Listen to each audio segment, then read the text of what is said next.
Hola amigos, bienvenidos a este video donde vamos a estudiar el cálculo de la pobreza por el método indirecto, es decir, a partir del ingreso monetario. El método de la línea, es decir, este método, identifica a los hogares cuyos ingresos no superan un umbral determinado. A ese umbral lo vamos a llamar línea de pobreza. A estos hogares, a los que no superan este umbral, lo vamos a denominar pobres, y aquellos que si pueden superar la línea de pobreza serán hogares no pobres. Pero para poder hacer este análisis tenemos que involucrar algunos conceptos, como ser la función de Engel, la definición de una canasta básica alimentaria y la definición de una canasta básica total.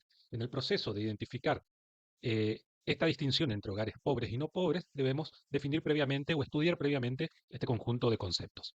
Empecemos por el primero, la función de Engel. La función de Engel es un coeficiente o una tasa que relaciona el gasto de una persona en alimentos sobre el gasto total que realiza la persona. Es decir, qué parte del gasto total de una persona la destina a la compra de alimentos. Ejemplo, si una persona en un hogar en un determinado periodo de tiempo, por ejemplo, un mes, gasta, ejemplo, 100 pesos y 40 de esos 100 pesos los gasta en alimentos, esa función de Engel tomaría el valor de 40 sobre 100, es decir, 0,4 o 40%. Esta relación va a ser fundamental e importante al momento de nuestro cálculo. Así como tenemos la función de Engel, también tenemos la inversa de la función de Engel, es decir, 1 dividido la función de Engel, que no es más que el pasaje de término de esta ecuación, ¿no? De la forma en que aparece la ecuación, la primera que aparece ahí en la filmina, uno podría estimar el gasto total a partir de el gasto en alimento y la inversa de la función de Engel. Fíjense, la segunda fórmula que aparece no es más que el pasaje de término de la primera, que dice lo siguiente: gasto en alimentos por la inversa de la función de Engel, es decir, 1 dividido la función de Engel, va a ser igual al gasto total. Observen que, como les decía anteriormente, no es más que la relación de la primera ecuación. Ahora bien, esta función de Engel se calcula en Argentina por el Instituto Nacional de Estadística y Censos, es decir, por el INDEC, en un relevamiento que se llama Encuesta de Gastos de los Hogares, ENGO.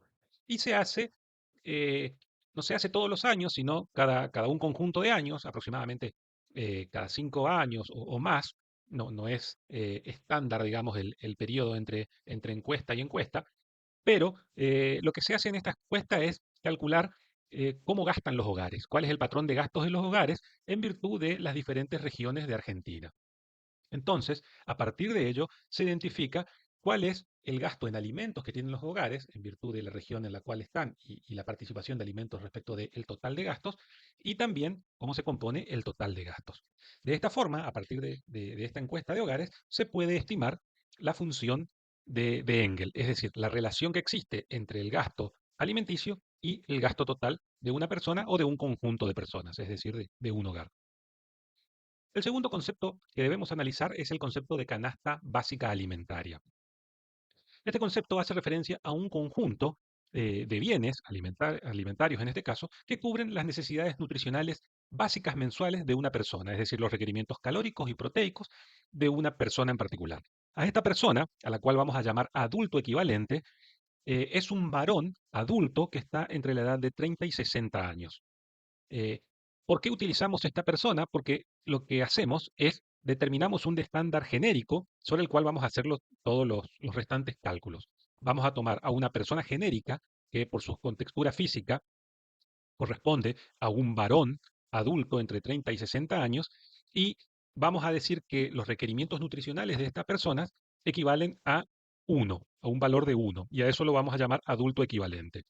Ahora, esta referencia que tomamos de un adulto entre 60, varón entre 30 y 60 años, va a cambiar en función del sexo de la persona y de la edad de la persona. Fíjense en la filmina, en la tabla que está a la derecha, aparece la lista que utiliza el INDEC para cada uno de los rangos etarios y de los sexos de la persona. Y fíjense que el valor para varones entre 30 y 60 años corresponde a 1, pero para otras edades tienen otros valores y para las mujeres tiene valores distintos que para los varones. Esto es, repito, en función de las necesidades calóricas y proteicas, es decir, las necesidades nutricionales de cada persona que se esté evaluando. Ahora bien, un adulto equivalente, decíamos, es un varón entre 30 y 60 años, pero un hogar puede que tenga no todas personas, varones entre 30 y 60 años. Seguramente tiene mujeres y tiene niños. Y las personas que conforman ese hogar van a ser valoradas en función de la tabla. Por ejemplo, si hay un hogar donde hay 4 personas, pero hay solo una que es varón en edad adulta, el valor correspondiente al hogar va a ser seguramente inferior a 4, ya que no son 4 unidades que valen 1, sino que son unidades que toman valor distinto de 1.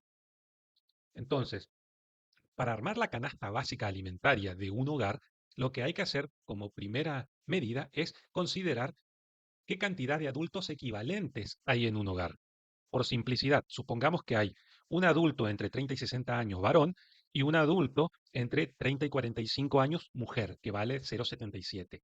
Este hogar, que tiene 2 personas, un hombre y una mujer entre 30 y 45 años, va a tener la cantidad de 1,77 adultos equivalentes, que es la sumatoria de estos dos individuos. Ahora bien, una vez que tenemos la cantidad de adultos equivalentes en el hogar, lo que hacemos es calcular el valor monetario de la canasta básica alimentaria. Para eso, lo que se hace es, se identifican las cantidades de bienes, como decíamos previamente, que conforman la canasta básica alimentaria, y a esa canasta básica alimentaria se la valoriza en función de los precios de esos alimentos. Precios que se van ajustando conforme al índice de precio al consumidor. Es decir, esa canasta va cambiando de valor en virtud del cambio de precio. El valor de esa canasta básica alimentaria para un adulto equivalente o para un hogar que tiene un número determinado, distinto o no de uno en términos de adultos equivalentes, constituye el umbral que vamos a llamar línea de indigencia. La línea de indigencia es un hogar que define, es un umbral, digo, perdón, que define la condición de indigente o no indigente. Aquel adulto equivalente cuyo ingreso supere la línea de indigencia no es indigente y para aquel adulto equivalente cuyo ingreso no supere la línea de indigencia va a ser considerado indigente. En términos de hogares pasa exactamente lo mismo.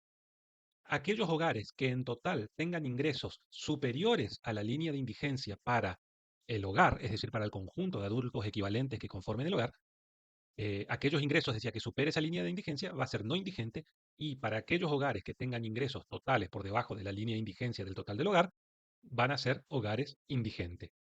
La composición de cada hogar va a depender, por supuesto, de las cantidades y las edades de personas y los sexos de las mismas, ya que cada hogar tiene una condición o un valor distinto de adultos equivalentes en virtud de los miembros que conforman ese hogar.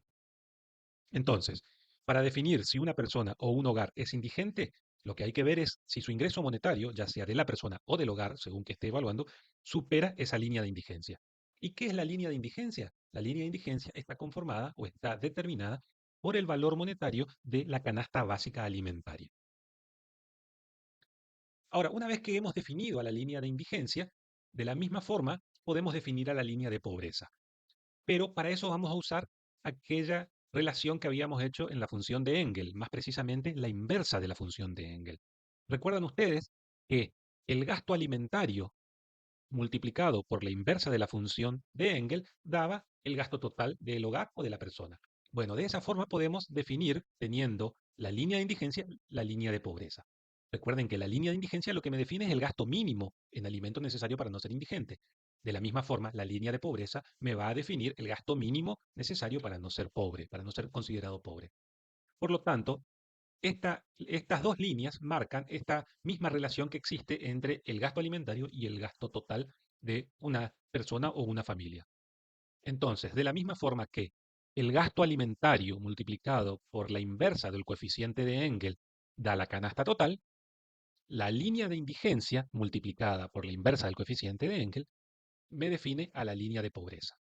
Repito, de la misma forma en la cual el gasto alimentario multiplicado por la inversa de Engel da el gasto en la canasta total, de forma análoga, la línea de indigencia multiplicada por la inversa de Engel da como resultado la línea de pobreza.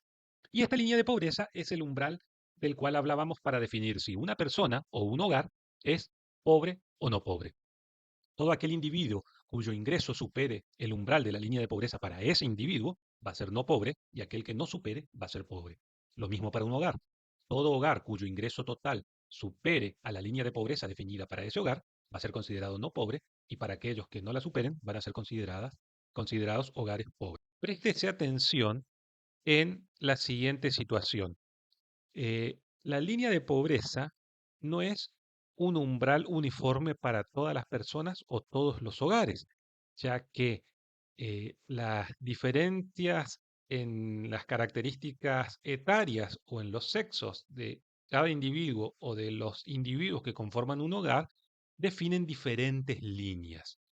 Ejemplo, un hogar que tenga muchos adultos equivalentes va a tener una línea de pobreza superior a un hogar que tenga pocos adultos equivalentes en su conformación.